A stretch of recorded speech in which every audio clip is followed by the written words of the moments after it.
ஹலோங்க, வணக்கம் and welcome to our channel kitchen நண்பர்கள். இன்றைக்கி சத்து மாவு வச்சு சூப்பராக ஹெல்த்தியாக ஒரு பிஸ்கெட் ரெசிபி தான் பார்க்க போகிறோம். இதை நம்ம ஏர் ஃப்ரையரில் இன்றைக்கி செய்ய போகிறோம். ஏர் ஃப்ரையர் இருக்கவங்க இந்த மெத்தட் ஃபாலோ பண்ணிக்கலாம். இல்லைனா நார்மலாக நம்ம பேக் பண்ணுவோம்ல, இட்லி குண்டானோ இல்லை குக்கரில் உப்பு பருப்பி செய்வோம் இல்லையா, அந்த மெத்தடில் கூட செஞ்சுக்கலாம். இப்போ வாங்க எப்படி செய்யலான்னு பார்த்துலாம். சத்து மாவு பார்த்தீங்கன்னா அங்கன்வாடியில் கொடுப்பாங்களா, அந்த மாவும் யூஸ் பண்ணலாம். இல்லை கடையில் வந்து மல்டிகிரெயின் அந்த மாதிரியான சத்து மாவுலாம் கிடைக்கும் இல்லைங்களா, அதை வச்சும் நீங்கள் தாராளமாக செய்யலாம். நான் இன்றைக்கி 200 கிராம் அளவுக்கு சத்து மாவு எடுத்திருக்கேன். உப்பு ஒரு 1/2 ஸ்பூன், பேக்கிங் சோடா ஒரு 1/4 ஸ்பூன். பேக்கிங் சோடா தான், சோடா உப்பு தாங்க, வேற ஒன்றும் இல்லை. அது ஒரு 1/4 ஸ்பூன். சர்க்கரை பார்த்தீங்கன்னா ஒரு 50 கிராம் அளவுக்கு சர்க்கரை எடுத்து ஒரே ஒரு ஏலக்காய் போட்டு பொடிச்சு வச்சுருக்கேன், பவுட்ரு பண்ணியிருக்கேன். பால் தேவையான அளவு, நம்ம பிசைய எவ்வளோ தேவையோ அதை எடுத்துக்கணும். வெண்ணெய், ரூம் டெம்பரேச்சரில் இருக்க வெண்ணெய் பார்த்தீங்கன்னா ஒரு 50 கிராம் அளவுக்கு தேவைப்படும். இப்போ ஒரு பாத்திரத்தில் வெண்ணெய் எடுத்து சேர்த்துக்கலாம்.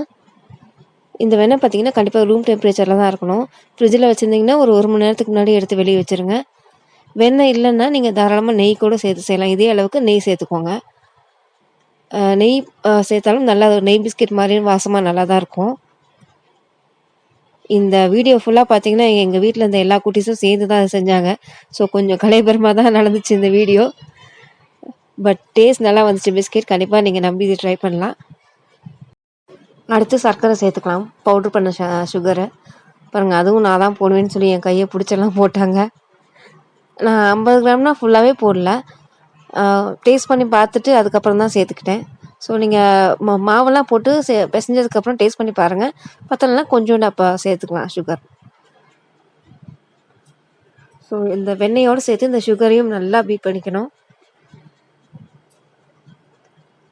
பீட் பண்ணுறாங்க நல்லா. சர்க்கரையை முழுசாக போட்டோம்னா அது கரையிறதுக்கு ரொம்ப லேட் ஆகும். அது வந்து கொஞ்சம் அவ்வளோ நல்லா வராது. ஸோ அதனால தான் பவுட்ரு பண்ணிக்கிறோம். ஸோ இப்போ எடுத்து வச்சுருக்க உப்பு, பேக்கிங் சோடா உப்பு ரெண்டையும் சேர்த்துடலாம்.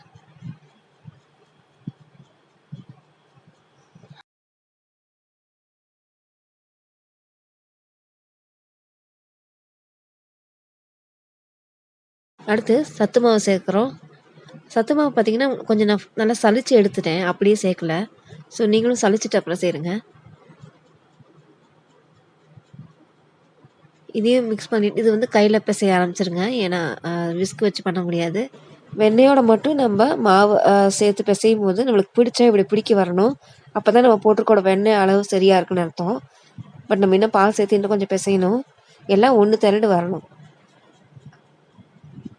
எனக்கு மொத்தமே ஒரே ஒரு ஸ்பூன் பால் மட்டும் தான் சேர்த்தேன். இப்போ நான் சேர்க்குற பால் தான் எனக்கு சரியாக இருந்தது பிசைகிறதுக்கு.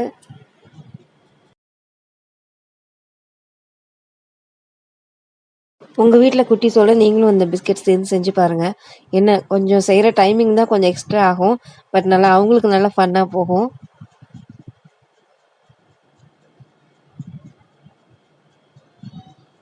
பாருங்கள், நான் பிசைஞ்சிட்ருக்கேன், கொஞ்சம் சர்க்கரை எடுத்து போடுறாங்களாம். ஸோ பார்த்திங்கன்னா ஃபுல்லாக திரண்டு வந்துருச்சு பார்த்திங்களா. இதை வந்து ஒரு 10 நிமிஷம் போல் ரெஸ்ட்டில் விட்டுருங்க. அதுக்கப்புறம் தான் நம்ம ஏர் ஃப்ரையரில் வைக்கணும். ஸ்ட்ரெயிட்டாக ஏர் ஃப்ரையரில் அப்படியே வச்சிடக்கூடாது, ப்ரீ ஹீட் பண்ணணும். நான் 160 டிகிரி டெம்பரேச்சரில் 5 நிமிஷம் போல் ப்ரீ ஹீட் பண்ணுறேன். ஸோ அந்த கேப்பில் பார்த்தீங்கன்னா குட்டீஸ் எல்லாம் சேர்ந்துட்டு பிஸ்கெட்டை ஷேப் பண்ண ஆரம்பிச்சிட்டாங்க. பாருங்கள் எவ்வளோ பர்ஃபெக்டாக ரவுண்ட் பண்ணுறாங்க. எனக்கு கூட அவ்வளோ பர்ஃபெக்டாக வரலைங்க. ரவுண்ட் பண்ணிவிட்டு அதை கொஞ்சம் ப்ரெஸ் பண்ணால் ரவுண்ட் ஷேப்பு, அதோட ஹார்ட் ஷேப்பு, இந்த மாதிரி நிறைய செஞ்சாங்க. இப்போ அந்த பிஸ்கெட்ஸ் எல்லாம் நம்ம ஏர் ஃப்ரையரில் வச்சிடலாம். ஸ்ட்ரெயிட்டாக வைக்காமல் அந்த ட்ரேயில் பார்த்தீங்கன்னா நான் பட்டரை கொஞ்சம் வந்து ப்ரஷ் பண்ணிட்டேன். பட்டர் இல்லை நெய் இல்லை எண்ணெய் எது வேணால் ப்ரஷ் பண்ணிக்கலாம். ஏன்னா பிஸ்கெட் எடுக்காமல் ஒட்டிடக்கூடாது இல்லையா, எடுக்க முடியாமல் ஒட்டக்கூடாது இல்லையா. ஸோ அதனால் ப்ரஷ் பண்ணி எடுத்துக்கலாம். நீங்கள் வந்து இட்லி பாத்திரத்துலையோ இல்லை குக்கர்லேயோ உப்பு போட்டு வைக்கிறீங்கன்னா அந்த உப்பு மேலே ஒரு ஸ்டாண்ட் வச்சுட்டு அதுக்கு மேலே ஒரு பிளேட்டோ ஏதோ ஒரு பாத்திரம் வைக்கணும். அதுலேயும் வந்து நெய்யோ இல்லை பட்டரோ க்ரீஸ் பண்ணிவிட்டு கொஞ்சம் மாவையும் மேலே தூவி விட்டுட்டு நீங்கள் பிஸ்கெட்டை ப்ளேஸ் பண்ணுங்கள். மேக்ஸிமம் அதுக்கு வந்து 20 மினிட்ஸ் ஆச்சும் ஆகும்னு நினைக்கிறேன். ஏன்னா நான் அந்த பாத்திரத்தில் வந்து ட்ரை பண்ணி பார்த்ததில்ல. ஸோ நீங்கள் அப்பப்போ செக் பண்ணி கூட பார்த்துக்கலாம். சாரிங்க, லைட்டிங் வந்து கொஞ்சம் மோசமாக தான் இருக்குது. ஏன்னா பசங்க நான் பார்க்குறேன்னு சொல்லி எட்டின்னு பார்த்தனால ஃபுல்லாக லைட்டிங் மறைச்சிட்டாங்க. சரி, பசங்களை நம்ம ஆர்வத்தை எதுவும் சொல்லக்கூடாதுன்னு சொல்லிட்டு நானும் விட்டுட்டேன். ஸோ அதை மட்டும் அட்ஜஸ்ட் பண்ணிக்கோங்க. ஸோ எல்லாம் உள்ளே வச்சாச்சு. நான் வந்து ஒரே செட்டில் முடிச்சிடலான்னு சொல்லிட்டு 14 பிஸ்கட்டையும் ஒன்றா வச்சுட்டேன். நீங்கள் நிறைய செய்கிற மாதிரி இருந்தால் தனித்தனியாக வைங்க. பாருங்கள் வைக்கிறாங்களாம், ஆனால் சூடாக இருக்குன்னு சொல்லி கையில் கொடுத்துட்டாங்க. கேப் இருக்குங்களா வைங்க அப்படின்னு சொல்கிறாங்க. ஸோ இப்போ ஏர் ஃப்ரையருக்குள்ளே வச்சிடலாம்.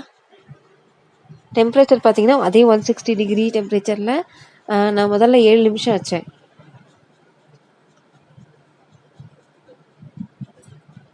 பட் எனக்கு 7 நிமிஷத்தில் வந்து அது குக்கான மாதிரி இல்லை, கொஞ்சம் அப்படியே அந்த மாதிரி இருந்துச்சு. ஸோ இன்னும் ஒரு 5 மினிட்ஸ் வைக்கலான்னு சொல்லிட்டு எக்ஸ்ட்ரா 5 மினிட்ஸ் வச்சுருக்கேன். ஸோ மொத்தமாக எனக்கு 12 நிமிஷம் ஆச்சு. ஒவ்வொரு ஏர் ஃப்ரையரும் ஒவ்வொரு மாதிரி டெம்பரேச்சர் இது பண்ணுங்க. ஸோ நீங்கள் செக் பண்ணி பார்த்துட்டு செய்யுங்க. பிஸ்கட் ரெடி ஆச்சு. ஆமாம், வழக்கு போல இந்த வீடியோ உங்களுக்கு பிடிச்சிருந்தா லைக் பண்ணுங்க, ஷேர் பண்ணுங்க, கமெண்ட் பண்ணுங்க. மறக்காம கிச்சன் நண்பர்கள் சேனலுக்கு சப்ஸ்கிரைப் பண்ணுங்க. பக்கத்துல இருக்க பெல் ஐகானையும் பிரஸ் பண்ணுங்க. அப்பதான் நாங்க போற வீடியோஸோட நோட்டிபிகேஷன் உங்களுக்கு வரும். தேங்க்யூ.